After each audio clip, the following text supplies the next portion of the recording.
Hello नमस्कार, जय हिंद, वंदे मातरम। आप देख रहे हैं जियो न्यूज और हम आपके लिए लेकर आए हैं देश दुनिया की आपके राज्य शहर की सिलेक्टेड काम की फटाफट बड़ी खबरें। लेकिन उससे पहले यदि आपने हमारे चैनल को सब्सक्राइब नहीं किया है तो चैनल को सब्सक्राइब करके बेल नोटिफिकेशन ऑन करें और इस वीडियो को ज्यादा से ज्यादा लाइक और शेयर करें। बड़ी खबरें देखने से पहले आपके लिए आज का सवाल, भारत का सर्वोच्च नागरिक सम्मान कौन सा है? Option A Padma Vibhushan, option B Paramvir Chakra, option सी भारत रत्न और ऑप्शन डी पद्मश्री। इस सवाल का जवाब हमें कमेंट करें और आप किस राज्य और शहर की ज्यादा खबरें देखना चाहते हैं हमें कमेंट करके बताएं ताकि हम आपके राज्य शहर की ज्यादा खबरें दिखा सकें। चलिए अब देखते हैं आज की फटाफट बड़ी खबरें।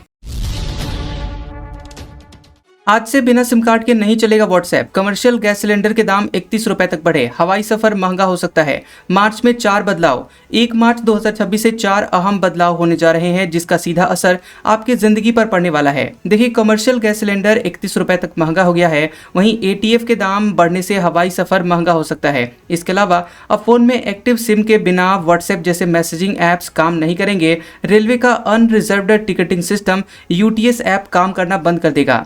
सबसे पहला बदलाव हुआ है कमर्शियल गैस सिलेंडर को लेकर, जो 31 रुपए महंगा हो गया है और सबसे ज्यादा बढ़ोतरी कोलकाता में हुई है, जहां अब सिलेंडर के लिए 1875 रुपए 50 पैसे चुकाने होंगे। वहीं दिल्ली में कीमत 28 रुपए बढ़कर 1768 रुपए 50 पैसे हो गई है, जो कि पहले यहां 1740 रुपए 50 पैसे में मिल रहा था। वहीं घरेलू गैस सिलेंडर के दाम में कोई बदलाव नहीं हुआ है। दूसरा बदलाव हुआ है बिना एक्टिव सिम कार्ड के व्हाट्सएप अब नहीं चलेगा और टेलीग्राम ऐप भी नहीं चलेगा। मैसेजिंग ऐप्स के लिए सिम बाइंडिंग नियम लागू हो गए हैं और सरकार के इस नियम से अब व्हाट्सएप, टेलीग्राम और सिग्नल जैसे मैसेजिंग ऐप तभी काम करेंगे जब फोन में वही सिम कार्ड एक्टिव मोड में लगा होगा जिससे अकाउंट बनाया गया है। तीसरा बड़ा बदलाव रेलवे से जुड़ा हुआ है। देखिए, रेलवे का पुराना अनरिजर्व टिकटिंग सिस्टम यानी UTS ऐप पूरी तरह से बंद कर दिया गया है। अब जनरल प्लेटफॉर्म और लोकल ट्रेनों की टिकट बुक करने के लिए यात्रियों को नए रेल वन ऐप का इस्तेमाल करना होगा। रेल वन को जुलाई 2025 में लॉन्च किया गया था। चौथा बदलाव हुआ है हवाई सफर को लेकर। देखिए, हवाई सफर अब महंगा हो सकता है क्योंकि ATF के दाम बढ़ गए हैं। ऑयल मार्केटिंग कंपनियों ने हवाई ईंधन यानी ATF एविएशन टरबाइन फ्यूल की कीमतें 5,500 रुपए तक बढ़ा दी हैं। इसे आने वाले दिनों में हवाई टिकटों के दाम बढ़ने का अनुमान है और सबसे ज्यादा दाम चेन्नई में बढ़े हैं। यहाँ ATF 94,781 रुपए 99 पैसे प्रति किलो लीटर से बढ़कर 1,280 रुपए प्रति किलो लीटर हो गया है। केजरीवाल बोले, कोर्ट का फैसला भाजपा के मुंह पर तमाचा, हमें खत्म करने के लिए मोदी खुद इस केस की मॉनिटरिंग कर रहे थे। आम आदमी पार्टी के संयोजक अरविंद केजरीवाल ने कहा कि कथित शराब घोटाले में कोर्ट का फैसला भारतीय जनता पार्टी के मुंह पर जोरदार तमाचा है। उन्होंने दिल्ली के जंतर मंतर पर एक रैली में कहा कि आम आदमी पार्टी को खत्म करने के लिए मोदी जी खुद इस केस की मॉनिटरिंग कर रहे थे। उन्होंने मोदी और शाह पर 4 साल तक परेशान करने का आरोप लगाया। शराब घोटाले में बरी होने के बाद इस रैली का आयोजन किया गया था। उन्होंने रैली में शराब घोटाले केस में कोर्ट के फैसले की तारीफ की। उन्होंने इसे राष्ट्रीय राजधानी दिल्ली और देश के लोगों के लिए पक्ष में बताया। पेट्रोल डीजल 10 से 12 रुपए तक महंगे हो सकते हैं। सोना 30,000 रुपए बढ़कर 1,90,000 रुपए तक जा सकता है। अमेरिका ईरान जंग का असर पड़ेगा।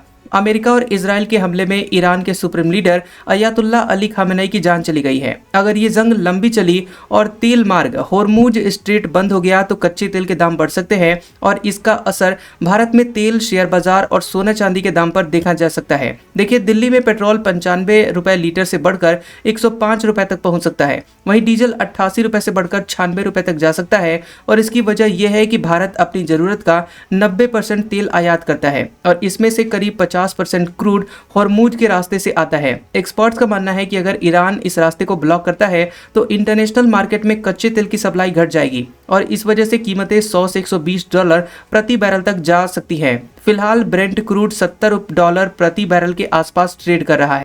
इसके अलावा कमोडिटी एक्सपर्ट अजय केडिया के मुताबिक सोना 1,60,000 रुपए प्रति 10 ग्राम से बढ़कर 1,90,000 रुपए प्रति 10 ग्राम तक जा सकता है। चांदी 2,67,000 रुपए प्रति किलो से बढ़कर 3,50,000 रुपए तक जा सकता है। युद्ध के समय निवेशक सोने को सुरक्षित निवेश मानते हैं।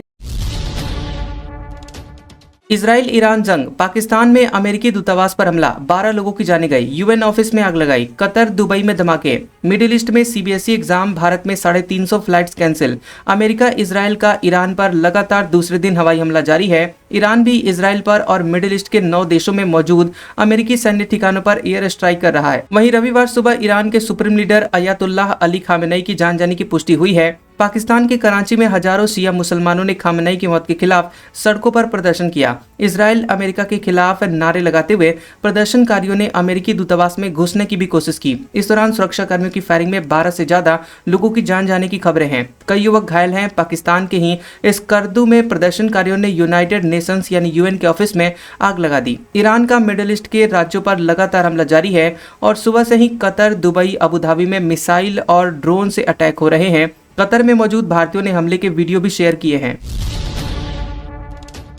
पीएम ने तमिलनाडु में 4,400 करोड़ रुपए के प्रोजेक्ट शुरू किए। मदुरई की सभा में कहा, तमिलनाडु भारत के भविष्य को आकार देने में निर्णायक भूमिका निभाएगा। पीएम मोदी तमिलनाडु के मदुरई पहुंचे, जहां उन्होंने 4,400 करोड़ रुपए से ज्यादा के इंफ्रास्ट्रक्चर प्रोजेक्ट्स का उद्घाटन किया। इसके साथ ही तमिलनाडु में 8 नए बने अमृत भारत रेलवे स्टेशनों, 3 नए आकाशवाणी एफएम रिले ट्रांसमीटर का उद्घाटन किया। इसके बाद पीएम मोदी ने सभा को संबोधित किया।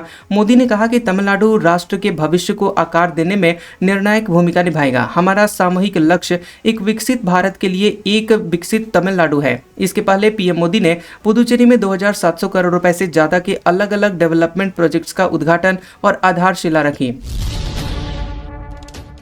पटना जू में बर्ड्स की 24 घंटे मॉनिटरिंग हो रही। बर्ड फ्लू को लेकर कीटनाशक दवाइयों का छिड़काव। मांसाहारी बर्ड को चूजों की जगह चूहे दिए जा रहे हैं। पटना जू बर्ड फ्लू के खतरे को देखते हुए अलर्ट मोड में आ गया है। पटना जू में कई एहतियात बरते जा रहे हैं। मोर और अन्य पक्षियों के केज के आसपास कीटनाशक दवाइयों का छिड़काव किया जा रहा है। पक्षियों की देखभाल करने वाले सभी कर्मियों को मास्क उपलब्ध करवाया गया है। बाड़ों से बाहर निकलने के बाद कर्मियों को खुद को सैनिटाइज करने के निर्देश दिए गए हैं। मेन गेट पर पोटेशियम परमैंगनेट से फुट वॉश अनिवार्य कर दिया गया है ताकि संक्रमण अंदर न आ सके। पक्षियों के स्वास्थ्य की 24 घंटे निगरानी हो रही है। 75 के हुए सीएम नीतीश कुमार। तेजस्वी यादव बोले, स्वस्थ रहें। कार्यकर्ताओं ने कहा, निशांत को राजनीति में लाएं। संजय झा ने काटा 75 पाउंड का केक। बिहार के मुख्यमंत्री नीतीश कुमार 75 साल के हो गए हैं। उनके जन्मदिन पर पटना समेत पूरे राज्य में कार्यक्रम हो रहे हैं और जेडीयू कार्यालय के बाहर केक काटकर कार्यकर्ता उनका जन्मदिन मना रहे हैं। नौलखा मंदिर में पूजा हवन भी किया गया।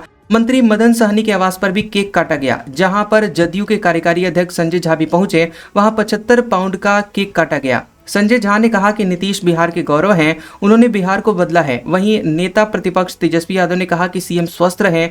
जदयू दफ्तर के बाहर पोस्टर लगाया गया जिसमें लिखा है, सीएम को भारत रत्न मिले। कानपुर लखनऊ रेल रूट पर 42 ट्रेनें रद्द। 31 के रूट बदलेंगे। 2 अप्रैल से 31 मई तक गंगा पुल की मरम्मत होगी। 8 घंटे चलेगा काम। कानपुर से लखनऊ के बीच सफर करने वाले यात्रियों को 2 अप्रैल से 42 दिनों तक भारी दिक्कतों का सामना करना पड़ेगा। गंगा नदी पर बने हुए 118 साल पुराने रेलवे पुल की मरम्मत के लिए रेलवे ने 2 अप्रैल से 13 मई तक मेगा ब्लॉक घोषित किया है। इस दौरान 42 ट्रेनें रद्द रहेंगी और 31 ट्रेनों का मार्ग बदला जाएगा और 14 ट्रेनें केवल कानपुर तक ही संचालित होंगी। टॉप 10 कंपनियों में 9 की वैल्यू 2.18 लाख करोड़ रुपए घटी। एयरटेल टॉप लूजर रही। इसकी वैल्यू 55,850 करोड़ रुपए घटी। एचडीएफसी बैंक का मार्केट कैप भी घटा। मार्केट कैपिटलाइजेशन के लिहाज से देश की टॉप 10 सबसे बड़ी कंपनियों में 9 की वैल्यू बीते हफ्ते के कारोबार में 2.18 लाख करोड़ रुपए घट गई है और इस दौरान भारतीय एयरटेल की वैल्यू सबसे ज्यादा घटी है। एयरटेल का मार्केट कैप 55,852 करोड़ रुपए घटकर 10,71,000 करोड़ रुपए पर आ गया है। एचडीएफसी बैंक की मार्केट वैल्यू 37,580 करोड़ रुपए घटकर 13.65 लाख करोड़ रुपए पर आ गई है। वहीं रिलायंस का मार्केट कैप 34,846 करोड़ रुपए घटकर 18.86 लाख करोड़ रुपए पर आ गया है। इसके अलावा Bajaj finance, TCS, LIC, Larsen and ट्रूबो, एसबीआई और आईसीआईसीआई बैंक का मार्केट कैप भी घटा है। बीते हफ्ते सिर्फ हिंदुस्तान यूनिलीवर की वैल्यू बढ़ी है। एचयूएल का मार्केट कैप 5,462 करोड़ रुपए बढ़कर 5.49 लाख करोड़ रुपए पर पहुंच गया है।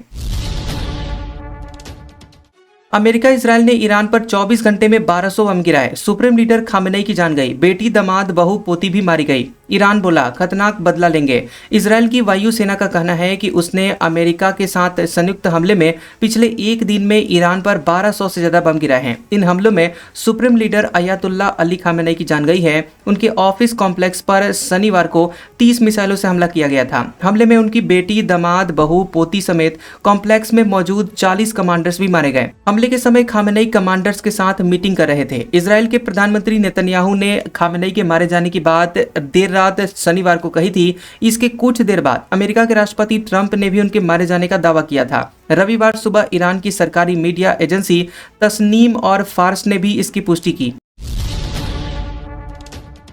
खamenei की मौत पर वर्ल्ड नेता और मीडिया का रिएक्शन। ब्रिटिश मीडिया ने लिखा, ईरान के लिए बहुत बड़ा मोड़, रूस ने हमले को गलत बताया। अमेरिका इजराइल के हमले में ईरानी supreme leader Ayatollah Ali Khamenei के मारे जाने पर जर्मनी ने कहा कि ईरान के लोगों को अपनी किस्मत का फैसला करने का पूरा हक है। रूस ने इस हमले को गलत बताया। उधर फ्रांस, जर्मनी और ब्रिटेन ने ईरान से बातचीत का रास्ता चुनने को कहा।